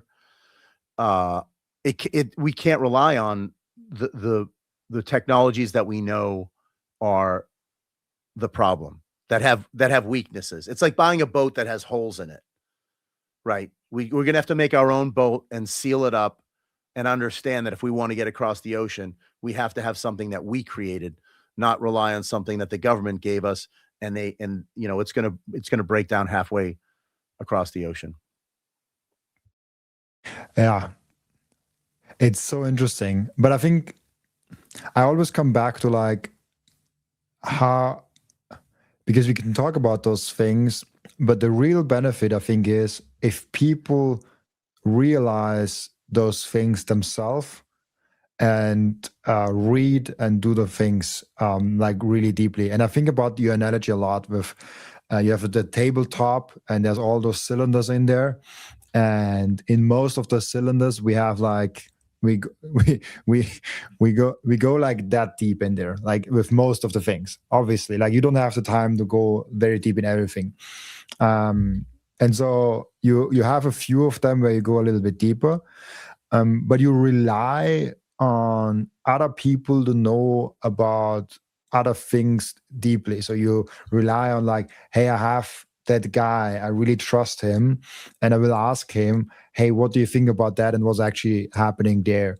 Like, for example, I don't know if it's a good example, but I just had it in my head because I have to deal with something right now, taxes. I can figure taxes out a little bit with my knowledge of like having the business and doing all those things. I know probably that much about taxes. Most people know that much about taxes. I know that much about taxes. So I know a little bit more than most people know, just because I run a business and all those things. You have to learn about those things. But then I go ahead and say like, hey, I have this specific situation. AI, what can I do? What are what should I learn about that? Like where can I get to? Because I frankly just don't have the time to read like 50 tax law books to understand that. And then I try to figure out a solution, but then I have to trust someone in the end to actually give some stamp of approval with a tax. So you have to figure out, okay, what tax agency I trust? Who's my tax guy that tells me you're right or you're wrong? Because yeah, he has maybe some liability if governments come to me and say you did something wrong, but he can find an excuse and find those things, because you, in the end of the day, you are the only person that is actually responsible. The business owner, the guy that owns it, or the two guys that own it, like whatever the situation is. So it's I don't know if the comparison was good, but like it's a very complicated thing, because you cannot, by definition, be an expert in everything. You might be lucky if you are a really good expert in 1, 2, 3 things that kind of like have some commonalities between them. But yeah, it's just you still rely on a lot of things on other people, how it really is. One thing is for sure, and I've noticed that. I mean, we can get into the thing with medias and like if they're lying or if they're just incompetent, because every time I hear them say things about Bitcoin, for example, I have the Austrian lens, so like I listen to the Austrian mainstream news here and there, and especially if they have some Bitcoin news in there, I'm like, yeah, it's not wrong what you're saying. It's just like focusing on like weird small things, and like the reporter that does that whole thing is probably a banking guy. They always interview, if they want to have an expert on Bitcoin or cryptocurrency, for some reason they go to the biggest bank and interview some bank consultant. I'm like, what does he know about Bitcoin? Like he's not an expert. And so I think with all the things that the media is kind of doing, they're all having experts that are in the beginning ranges of being an expert, and not like someone that actually understands it. Which, is it lying? Is it like really bad? It's just like, I think as a person you have to know what you're dealing with. And so what my point actually is about is we have to give the people critical thinking to them, like especially kids, the youth, as you're talking about, like homeschooling them, giving them the tools to question things, to be their own individual, because we can tell them like, hey, this is how it is. Even more powerful is here's the tool set how you get there, like how you can question it yourself and think from first principles. And I don't know if it's something you can teach, or if it's just because I noticed a lot of people don't ask a lot of questions. As you said, like I loved your classroom example in the beginning, right? Because I was also an annoying kid like that was always like, why? I have no clue what you're saying. And then, you always hear the silent relief of like 5 other people that like, oh yeah, thank God someone asked, because I also have no clue, but I did not want to ask. I was always that guy in the back, like that does not make sense. Like I have no clue like why you're even saying that. But all yeah, the point I wanted to make is I think you can teach this to a certain degree to young people, but also I think a lot of people just are not interested in asking questions, and they just go with the flow. And I don't know if you can change that. Yeah, I don't know either. And that's all, like I said, I think the younger you can get people, and the socialists know this. Socialists know it, right? And I forget, there's all sorts of famous sayings about, if you give me a youth at whatever, and I'll own them by the time they're 5, or and just by the way you frame the dialogue. And that's why, like I said, I don't like bromides like the fourth turning. I know it's very popular outside of the Bitcoin community. No one talks about it. So I just, I would prefer, for me, I've always been a history buff. So I especially like military history. And it's funny that I don't want my kid going in the military, and I don't think he will, but he's enamored with military history. And like, he's an expert on World War II Soviet armor and German armor, far more so than I know all the battles, the campaigns, and we've done First World War together. We did World War II. We did the Napoleonic Wars. And so, and then if we find some, today he's watching videos on medieval European armor, like the knights and all that stuff, and how did that develop? And so that leads you into different battle, right? Henry V and Agincourt and all these great, European conflicts. But if people are just made aware of, and that's why, like I said, it's got to be something. We used to say in the Army, like cargo pocket knowledge, right? Because you walk around with pants that have the cargo pockets in them, so you could put a book like this in there, and you would have a leadership book. And I still think in these terms. There's a lot of things that I learned in the military. So I'd have a leadership book. I don't know, what size, and it would have, now today it might be a tablet, but I would have all the data on all my soldiers, dates of birth, height, weight, social security number, all those things, which vehicles I had, and then some knowledge things, how much a certain type of vehicle burns on the road, because, you have to know these things, and what types of fuel. Anyway. So it's got to be something that's digestible. And again, the technology, AI is just, at some point, maybe we stop using that term as well. It's just knowledge. And it's how can you most efficiently process the relevant knowledge as quickly as possible, to be efficient as possible, to allow you to optimize your time preference. So that's all it is, right? You want to write a book, but you don't want to spend 50 years doing it because you've got other priorities in life. If you're somebody like Murray Rothbard, who writes 300 books on a typewriter, it's a different thing. But he's a different type of man. His brain is a lot more sophisticated than mine. But how did he get there? How did Seneca or Cicero, or how did any of these great thinkers manage? And we're using their names, 1,500 years, more than that, 2,000 years after they died. We know about the Spartans. We know about all these things. And these people managed to they literally created Western philosophy without a computer, without AI. And we can't, write a freaking letter without AI? Right? Where are the big ideas? Like, whether you agree with them or not, John Locke, 1688, or Friedrich Bastiat, The Law, 1848, somewhere around there, Cobden, or all these guys that had these great ideas, Lord Acton, all these who never wrote a book, but we talk about them. All these people that we talk about that had these grand ideas, they did this without computers. And then they gave us this gift of understanding natural law, human freedom, right? That didn't always exist. It existed within ancient Greece. It existed in Rome under the Republic.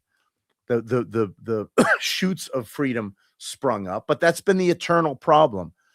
And that's why I'm not a Luddite. I don't eschew the use of technology. Otherwise, I wouldn't be on this thing. And I think what you and I talked about before is the real leap of faith with understanding a digital money like Bitcoin isn't in the digital money itself. It's the fact that we're talking through this box. I'm in Japan and you're in Austria. That's the real leap of faith. The whole digital architecture. The fact that in this environment, we're going to engage in commerce with a money that's suited for this environment doesn't seem, I don't want to say, it's revolutionary in its development, but it doesn't seem like a foreign concept, or an alien concept rather. But back to the task at hand. If these technologies can be developed, and again, there's going to be the naysayers that say DARPA developed the internet, given that there were those involved in intelligence agencies that had a hand in Bitcoin. I'm not going to. Simon Dixon talked to that at length, and there are people that I know and like, and I value their analysis, who are anti-Bitcoin for that reason. I don't dismiss them out of hand. I take it for the value of Adam Back's background and these other people. But like we talked about before, we know nefarious hands were involved in developing this thing called the internet, and here we are using it. There are likely nefarious hands that were involved in the Bitcoin project, and certainly, people who purchase it for ETFs, et cetera, et cetera. These are not people that we would invite over for dinner. But we also understand, right? We use money. We have to use money. And Bitcoin's a superior form of money. And I do think Bitcoin gives us the ability to at least think through these processes and maybe develop ways to combat them. And I think, and we wouldn't have to rely on AI, although we could certainly use it. And I don't know how, I think the Plan B courses used the AI translation technology, but they think they were made a few years ago. But they're, like I said, I find them interesting, and I watch them because it reminds me of resources to go and then read.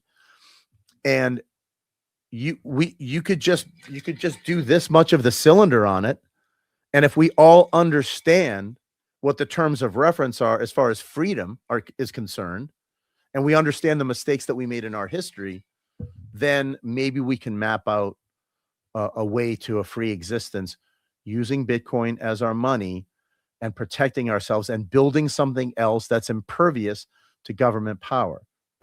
But it's going to take a long time and a lot of education or violence. And I prefer the former, of course, because but I think we have to prepare at some point to do the latter. And although I can't prepare here in Japan, what am I going to do here? Right. I say boo and I get kicked out of the country because I'm a resident. I don't have, weapons. It's not like I'd be running around, that's the other thing. I wouldn't be running around raising some militia in the States. It's not my preference. So when I hear people say, well, the real reaction to the times is like, get some land and have some fish, and have some animals grazing and all that stuff. And that may be great, but I'm not looking at going back to the Stone Age, and I'm not looking at ceding. Right. I'm not looking at ceding ground that we've won as human beings, the progress that we've made. I don't want to go backwards just because of government wants to take away my freedom. At some point, I want to fight for that space. And I think a lot of people in our community do as well. I totally agree. I want to get into one more thing that we touched on before we started the podcast, which I think was interesting because I also heard it on a podcast outside of Bitcoin, which is the Cassandra effect, the being right, but nobody listens. I think Bitcoiners can relate to that. How do you think the Cassandra effect is kind of relating to Bitcoiners these days? I think that, and it's not just Bitcoiners. It's because you and I could agree on Bitcoin, and then I'm the guy telling you, like we talked about before, I had a heart attack and don't take a statin, right? I could say that. Don't take a statin. And most people are normies. And they're going to be, well, what does Daren know? He doesn't know. Well, I know more than a cardiologist because I had a heart attack and they didn't. So I got that going for me, right? My body of common knowledge is kind of more in depth. And I can say, well, doc, I'll tell you, it doesn't feel that way. It doesn't go that way. This is how it works. So when, again, did I choose that cylinder? Here's what I want to know, Robin. I really want to become an expert in cardiology. That's my thing, right? And we talked about before AI and all that stuff. But, and that's another thing. That's maybe a more salient point, right? So we're sitting here talking about the Bitcoin cylinder, and I have a heart attack. And somebody comes in and goes, we're replacing your cylinder, man. And I'm like, no, I want to spend my time on the Bitcoin cylinder. Like, no, man, you don't have a choice. Here's your cylinder. Take it. So you either go into that cylinder and become your own doctor, and I highly recommend that you do, or you just do what the doctor tells you. And I don't think that's working out very well for a lot of people. And again, like I said before, I didn't take the vaccine, and it was one of the reasons why I got kicked out of DOD. I was the only one in the command of 174 people that didn't take any vaccine. Some refused that vaccine, then they lined up and got their flu shot. Anyway, so then you start going into the cylinder of what causes heart attacks. You ask 10 cardiologists, they're going to tell you, 9 of them are going to tell you high cholesterol. So now you've got to find that 10th guy, and I found him online, very good cardiologist. Dr. Philip Ovadia. He wrote a book called Stay Off My Operating Table. He is more of kind of a keto carnivore guy. And I talked to him, and he's like, okay, take these meds for the first 3 months, and in 3 months, you'll be off all the meds, and you just take aspirin and other recommendations. That worked to a point. But the thing is, you get into this dynamic where 99% of doctors are telling you, because I had subsequent issues. I had breathing issues. Then I went to the hospital, and they're like, are you taking the meds? Because they prescribe in the Japanese hospital. I go every 3 months. They prescribe like bags of meds. And I don't have the heart to tell them I'm not taking them. But they just prescribe them, and it's easier for me to just get them and to put them on the shelf. And so, and if you have a problem though, and you go to a Japanese doctor, they're going to ask you, are you taking the meds? And they know you're not, because they can see your blood work. So their answer is take the meds. So the only reason why I point this out is we're talking about an entire system that's created to deal with a problem that is ill-suited to deal with that problem, right? It'd be akin to going to a normie financial advisor and asking them, how much Bitcoin should I allocate into my portfolio? And they're going to, well, I think that Bitcoin thing is like, that's a speculative, asset. So you want to maybe put 1% in there and be prepared to dump it. Cause have you seen what it went down by 50%, right? So we know that we're in this cylinder. And we're like, okay, hey, you're not the guy for me. But you also have to know that in other instances, you're going to be placed in the cylinder involuntarily, and you either got to figure it out. And so like you said before, right, you can't get around relying on other people for certain things. And that, I'll put it that way. You didn't quite put it that way, right? We rely on external sources of information that might be more cognizant of the contents of the cylinder within which they operate, and we do not. And it's more efficient if we receive information from those people or those computer entities like AI that has an association with the information in this cylinder, as opposed to me becoming the master of this cylinder, which is highly inefficient. And it might not be something we want to do. An example is, right, I just went and had my oil changed in my car, right? And old timers will tell me, oh, yeah, no, you should, I go and I change it myself, and that's fine. That might take me 2 hours. You drive there and then you buy the stuff and you don't save any money, and your opportunity cost, right? My time is valuable. So it's worth like $20 for me to pay somebody whose cylinder is this. And then the guy's like, hey, and I filled up your tires with air too. Bonus. And like you talked about with the taxes. And then, when we go back to this book, The Preparation, right? One of the things that I've learned a long time ago, and probably the older people on this podcast who might be either retired or have some disposable income think this way. At some point, you get to a point where I'm going to hire a coach. I'm going to hire the expert, right? My son is at jujitsu now. I don't teach him jujitsu. I do jujitsu. I suck at jujitsu, right? He's better at jujitsu than I am. He goes to the black belt, and that black belt has known Max for 12 years. And he's like an alternate father. That's the guy who's going to teach him. And he's a high level dude. He's going to teach him. We like to lift weights, right? I've got a home gym downstairs. There's a guy who's traveling through Japan for like 6 months. He's a really good strength coach. We had him come by the house. I pay him money, and he spends 3 or 4 hours teaching us valuable things. When I think we talked about before, you can use companies that are out there like the Bitcoin Way, what I use. They're like family. Right. You find the experts that you trust in a certain. I've got Microseed. I still owe you a review. But because there is a market, right? There's a marketplace out there. You have to kind of determine what's the best way to deal with certain things, and you adapt to that, and you allow those people into your lives, and they give you advice. And so the Bitcoin Way guys, they eat, sleep, and breathe this stuff. You and the developer of Microseed, you eat, sleep, and breathe this stuff. You didn't have. You were so excited that you got involved in the company. When we go ski, this was ski season. So three times we went out on maybe 12 trips out west to Nagano and Niigata. And on 3 occasions, we hire a ski instructor, and we're decent skiers.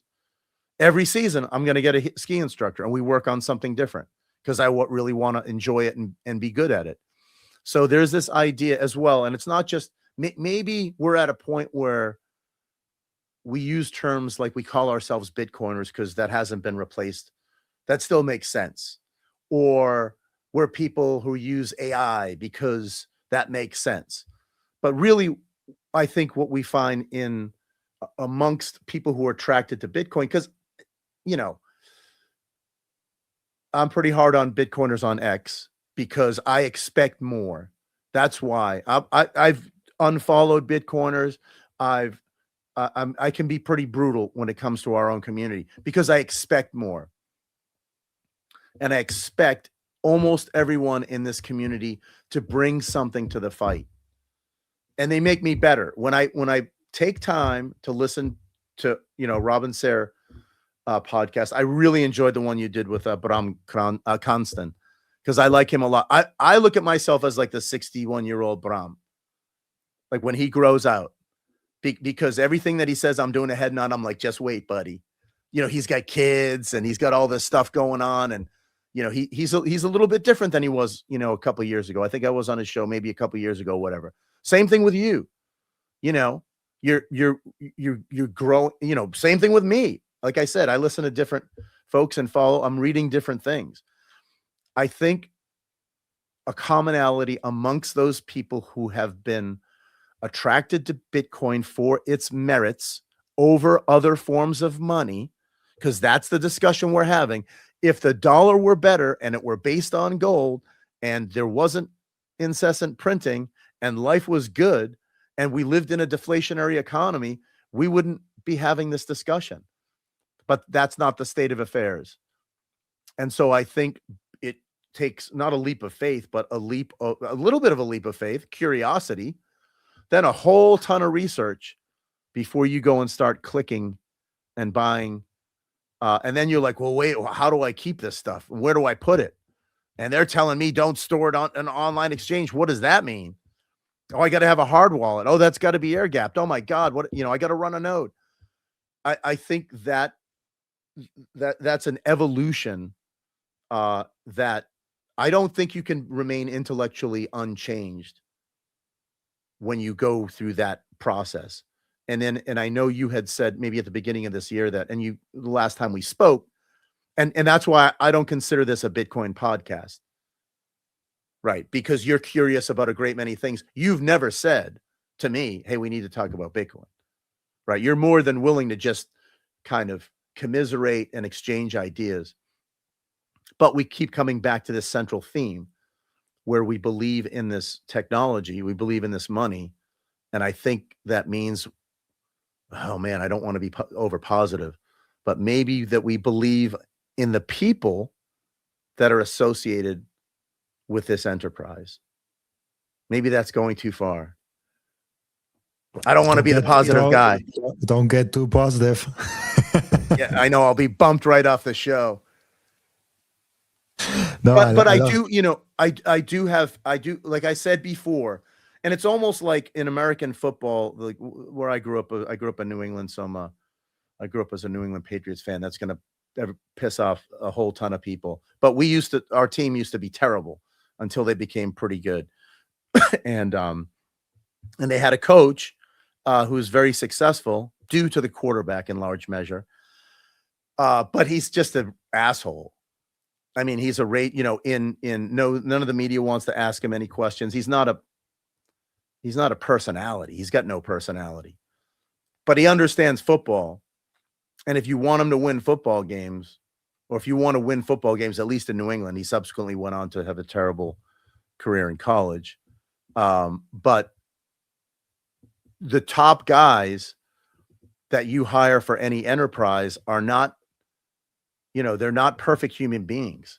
They're not like there's a saying that's been going around recently, because there's like this myth in the jiu-jitsu community that, you do jiu-jitsu and you're cool, you get tattoos and you roll and everybody, if you're an asshole before you start jiu-jitsu, you're going to remain an asshole, right? Whether you're a cyclist, or a whatever you do, you could be a raging asshole as a Bitcoiner.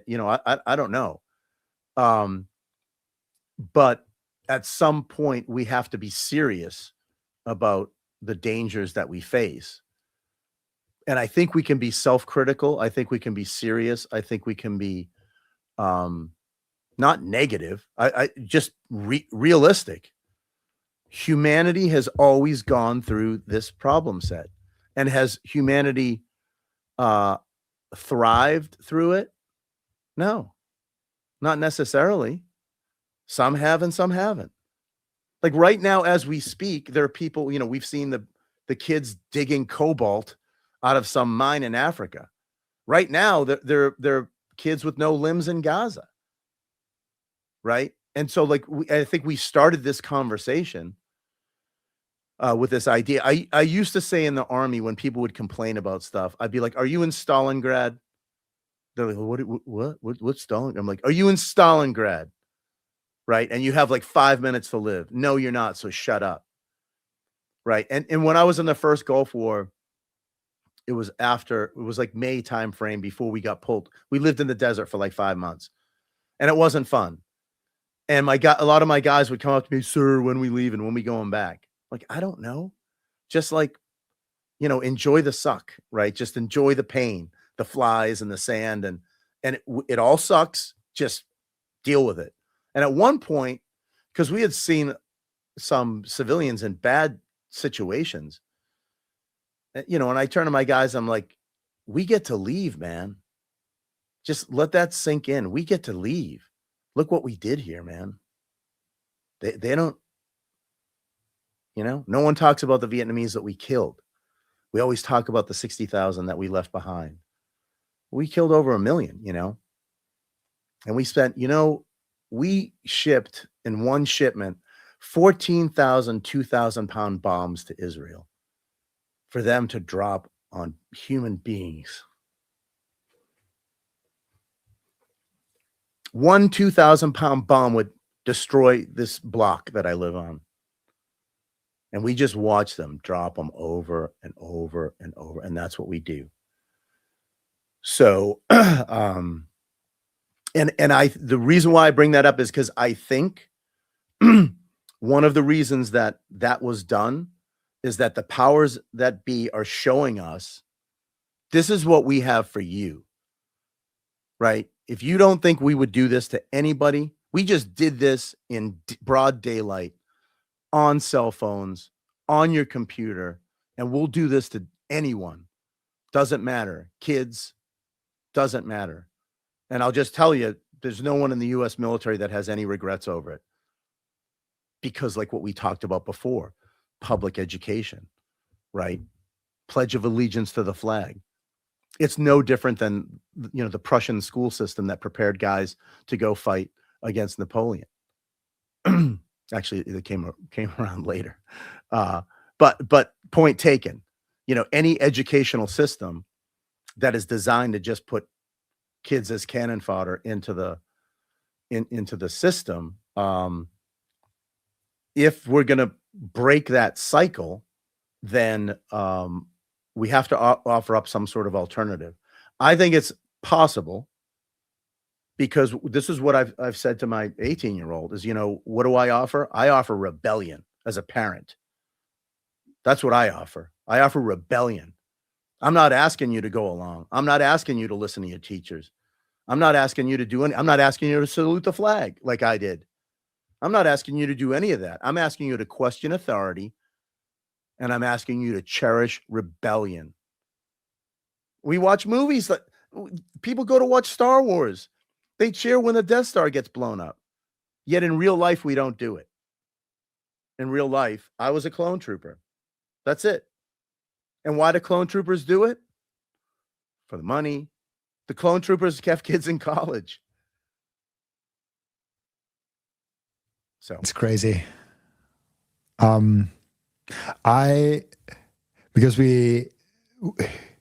I could go on for like probably not another 2 hours, because there's so many topics even in there. But I will just cut it here and re-invite you in like half a year, because it's the third time we talk, and every time there's something new coming up and something more interesting, and I want to continue that conversation. Let's see how many of those conversations we can stack over the next 2, 5, 10, maybe 20, 30 years. We have an end routine, as you might know from the previous episodes, where the previous guest is asking a question for the next guest without knowing who the next guest actually is. And the previous guest asked you an interesting one. If you had a genie that granted you 3 wishes, which one would they be?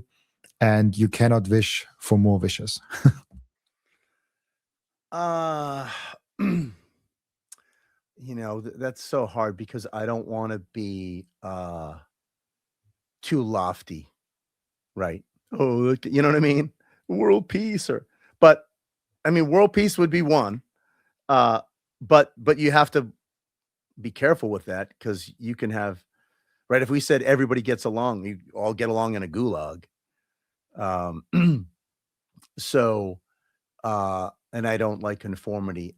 I would say that I would like to see the free market prevail over the power structures, and that to be something that's so common that we don't discuss it anymore. 2, I would like to see, man, I probably like want my pecs to get bigger. No, something selfish. I would like to see, if I'll tie it to Bitcoin, lead to a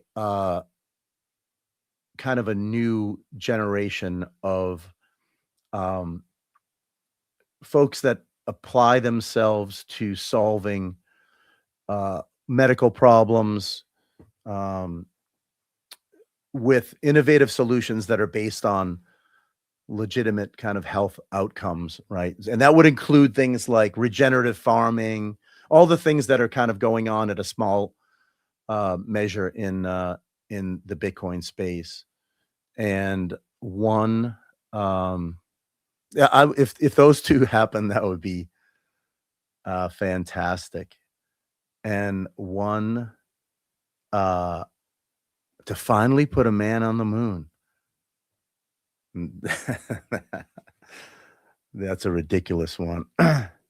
So maybe it's wrapped up in number 2 or something, but you know, I just want to reach a point where we can just raise our kids and not be afraid of what government is doing to us, so that we find a way to interact with each other at the local level with no national state power structure that dictates how we live our lives.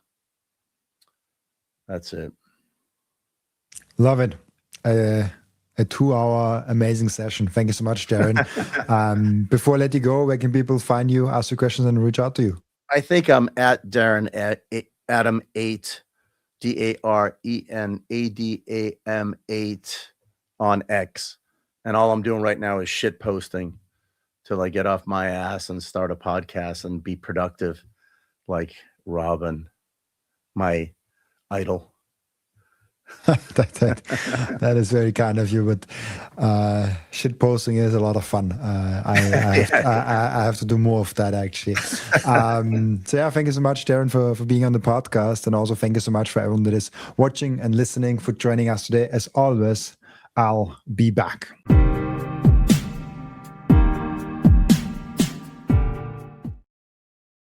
This content is for educational and entertainment purposes only and does not constitute financial advice.